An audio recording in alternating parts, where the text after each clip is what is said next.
मैं सबसे पहले भारत माता के उन वीर सपूतों को, उन अपने भारत रत्नों को,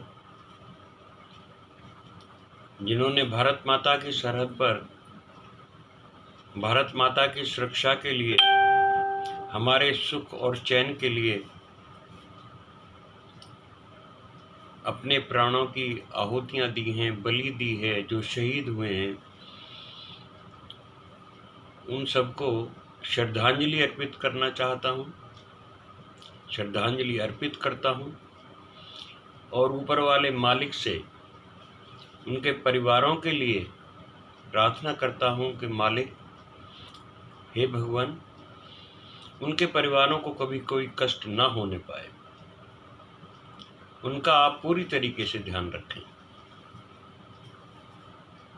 सभी उन भाई बहनों को, अपने उन सैनिकों को, अपने उन सुरक्षा बलों के सभी बच्चों को, भाइयों को, जो अभी भी भारत माता की सुरक्षा के लिए और जिनकी वजह से हम अपने घरों में सुख और चैन की नींद सो रहे हैं, हम सबके लिए जो सरहदों पर खड़े हैं, उन सबको प्रणाम करता हूँ। सभी उन कोविड-19 के मरीजों की जो देखभाल कर रहे हैं, मेरे बच्चे, मेरे भाई डॉक्टर्स, मेरी बहनें नर्सेस, या वो तमाम स्टाफ और उन पुलिस वालों को या उन टीमों को जो हर तरीके से, किसी न किसी तरीके से उनकी सेवा में हैं, उन सबको भी प्रणाम करता हूँ और भगवान से प्रार्थना करता हूँ कि भगवान, आप उन्हें स्वस्थ रखेंगे, उनके परिवार को भी आप कोई कष्ट ना होने दें। दूसरों की सेवा में वो लगे पड़े हैं। सभी साधु संत, सन्यासी, योगी, महात्मा, परमात्मा, उन त्यागी पुरुषों को, उन विद्वानों को, उन ब्राह्मणों को, उन ऋषियों को, महर्षियों को, मोदी जी और योगी जी जैसे संतों को बार बार उनके चरण स्पर्श करता हूँ। अपने गुरुजनों के और सतगुरु के चरणों में 100 बार उनके चरण स्पर्श करता हूँ। उनसे प्रार्थना भी करता हूँ कि मालिक, हे मेरे गुरुदेव, हे गुरुओं के गुरु, मेरे कृष्णा, मेरे भारत के ऊपर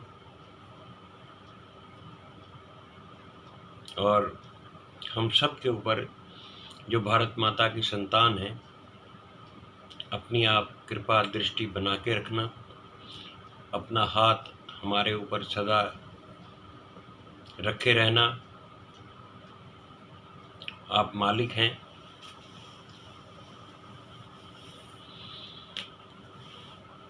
क्योंकि अब रात्रि के 12:07-8-10 हो गए हैं। कल की बात तो कहने का प्रश्न ही नहीं उठता। आज गुरु पूर्णिमा है। मैंने परसों एक मैसेज किया था, वो बच्चे जो कान्हा कुटीर से जुड़े हुए हैं,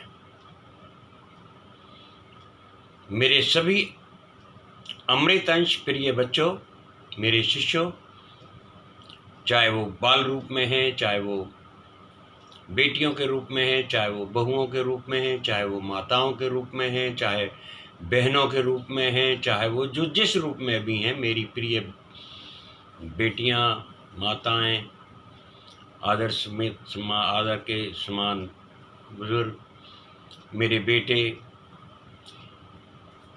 मैं कल बता चुका हूं कि गुरु पूर्णिमा का जो प्रोग्राम होगा कान्हा कुटीर पर, वो सुबह 9 बजे शुरू हो जाएगा। मौसम को देखते हुए, इस गर्मी को देखते हुए ये 9 बजे शुरू हो जाएगा और 11 बजे तक ये समाप्त कर दिया जाएगा। 9 में हम पहले गुरु वंदना करेंगे, अपने गुरु जी के चरणों में अपना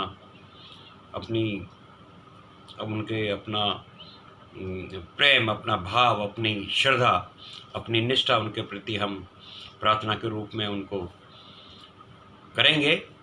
और उसके बाद हम थोड़ा सा नाम जाप करेंगे और फिर संवाद, गुरु शिष्य संवाद जिसको कहते हैं, आमने सामने, जिसका जैसा भी होगा वो अपना संवाद करेंगे। उसके फौरन बाद आपका प्रसाद वितरण होगा। प्रसाद वितरण होगा और प्रसाद इस तरीके से वितरित किया जाए या आप ग्रहण करें कि आपको मैं ये संदेश जो है ये इसलिए दे रहा हूँ और ये इसीलिए बोल रहा हूँ कि क्योंकि हम सब लोग कोरोना से लड़ रहे हैं। एक ऐसा वायरस है जो प्रकृति से उत्पन्न नहीं है। ये एक किस्म से वायरस नहीं है, बल्कि एक जानबूझकर एक बीमारी उत्पन्न करने की एक साजिश है। क्योंकि वायरस जो होते हैं वो प्रकृति से उत्पन्न होते हैं और बहुत सारे वायरस प्रकृति में ही लीन हो जाते हैं, अपने आप ही लीन हो जाते हैं, या मानुष्य से टकरा के उसके तेज से, उसके ओज से, उसकी जो शिव शक्ति उसके अंदर जो होती है, जो ताकत जो होती है, उसी से टकरा के, चमड़ी से टकरा के, आपकी ज्ञानेंद्रियों के माध्यम से वो अपने आप ही मिट जाते हैं, ख़त्म हो जाते हैं। वो आपका शरीर जो है ना इतनी रेजिस्टिंग पावर रखता है कि आप उसको जो है ना उससे लड़ पाते हैं खूब आराम से और वो ख़त्म हो जाते हैं। लेकिन चूँकि इस वायरस में जानबूझ के जो कुछ मिलाया है उसको बीमारी के रूप में जो तब्दील किया है, क्योंकि उसका अंत अभी हमारे हाथ आया नहीं, तो इसलिए इस वायरस को वायरस नहीं बल्कि एक बीमारी कहा जाना चाहिए। कोविड-19 ही इसके लिए काफ़ी है, ये वायरस नहीं है। इसको ध्यान में रखते हुए मैं आपके सामने फिर दोबारा आ रहा हूँ कि इसका आपने विशेष ध्यान रखना है। जो भी मेरी बेटियाँ, मेरी बहनें, मेरे बच्चे जो भी इकट्ठे हों यहाँ, वो 6-7 गज का फासला एक दूसरे से बनाए रखेंगे। खासकर मैं बहनों को कहना चाहता हूँ, बेटियों को कहना चाहता हूँ कि उनके लिए ये अति आवश्यक है। क्योंकि बच्चों को तो मैं थोड़ा सा डांट के भी कह सकता हूँ, लेकिन बेटियां ध्यान रखें कि वो अपने आप में इस फासले को बना करके रखेंगे। कान से कान लगाकर बात कर, कान से मुंह लगाकर बात करने की ज़रूरत नहीं है। इसका ध्यान रखेंगे, इसको सीरियसली लेंगे। प्रसाद के टाइम में भी सब अलग अलग लेते समय सब अलग अलग बैठेंगे। आपको कोई अपनी अगर घर के घरेलू कोई बात है तो वो घरेलू बात करने की कोशिश यहाँ ना करें जब तक आपका प्रोग्राम पूरा का पूरा समाप्त ना हो जाए या आप प्रसाद ग्रहण ना कर लें। आप कोई ऐसा कुछ ना करें कि मुझे ये कहना पड़े कि आप मेरे बताए हुए मार्ग पर ना चलकर अपना ही मार्ग चुन रहे हैं। मेरी ये प्रार्थना है आपसे कि आप इसको बड़े शांतिपूर्ण तरीके से करेंगे, क्योंकि मैं भी आपसे कोशिश करूंगा फासला दूर रखने का, और आप भी जो ना मुझसे दूर रहेंगे। और आप मुझसे ही दूर नहीं रहेंगे, आपके लिए हमने ऐसा माहौल तैयार किया है, इस तरीके का प्रोग्राम बनाया है कि मैं आपसे अलग रहूंगा और आप भी सब एक दूसरे से 5-5, 6-6, 7-7 फुट की दूरी पर बैठेंगे।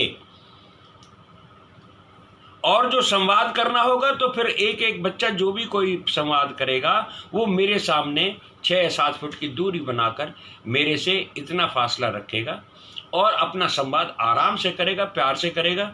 मुझे चाहे जितना समय लगे, मैं आपके प्रश्न का, आध्यात्मिक प्रश्न का हर एक का जवाब दूंगा आपको। तो आप कल कुटिया में आने से पहले आपको क्या करना है?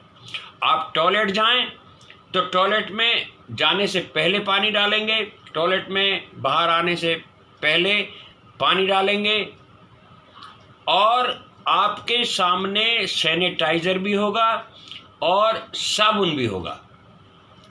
आप दोनों चीज़ों का इस्तेमाल कर सकते हैं, या तो सैनिटाइज़र इस्तेमाल करें या जो साबुन है, जो एक किस्म से वो भी सैनिटाइज़र ही है, स्पेशल किस्म का जो साबुन है मार्केट से हमने मंगा के आपके लिए रखा है।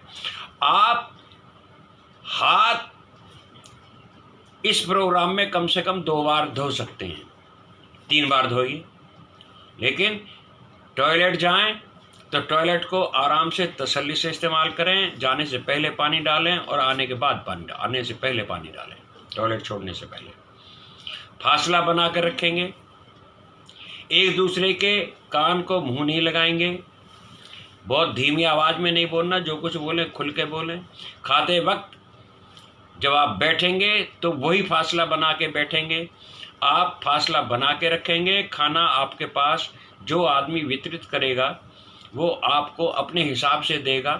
आपने भगदड़ बिल्कुल नहीं मचानी, आराम से तसल्ली से भोजन प्रसाद लेंगे और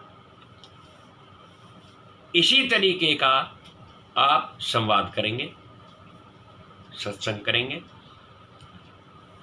बिल्कुल आराम से और प्यार से इसको करना है। आपका कोई काम नहीं है, कल आपने केवल गुरु के चरणों में वंदना करनी है और कोई काम नहीं है आपके लिए। कोई भी काम हमने कुटिया पे बकाया नहीं छोड़ा है। सब कुछ, सारी चीज़ें जो हैं बिल्कुल रेडी हैं। आपने आके आराम से, शांति से, पूर्व शांति से और बड़ी लगन के, निष्ठा के साथ आपने बैठना है और सुनना है। तो ये चंद शब्द जो मैंने कहे हैं इनको आप ध्यान में रखेंगे। दरवाजे को बार बार ना छुएं, किसी चीज़ को बार बार ना छुएं। कोई भी चीज़ छूने से पहले नहीं, देखो छूने के बाद तो फिर आपको अपने हाथ तो धोने ही पड़ेंगे। इसलिए बेहतर ये होगा कि सारी चीज़ें जो है ना बहुत कम से कम करें। तो मैं इन्हीं शब्दों के साथ अपनी वाणी को विराम देता हूं और आज मैं उम्मीद करता हूं कि आज आप पूरी तरीके से जो कुछ मैंने बताया, जो प्रार्थना मैंने आपसे की है, उसका आप पालन करेंगे। भारत माता की जय। जय हिंद।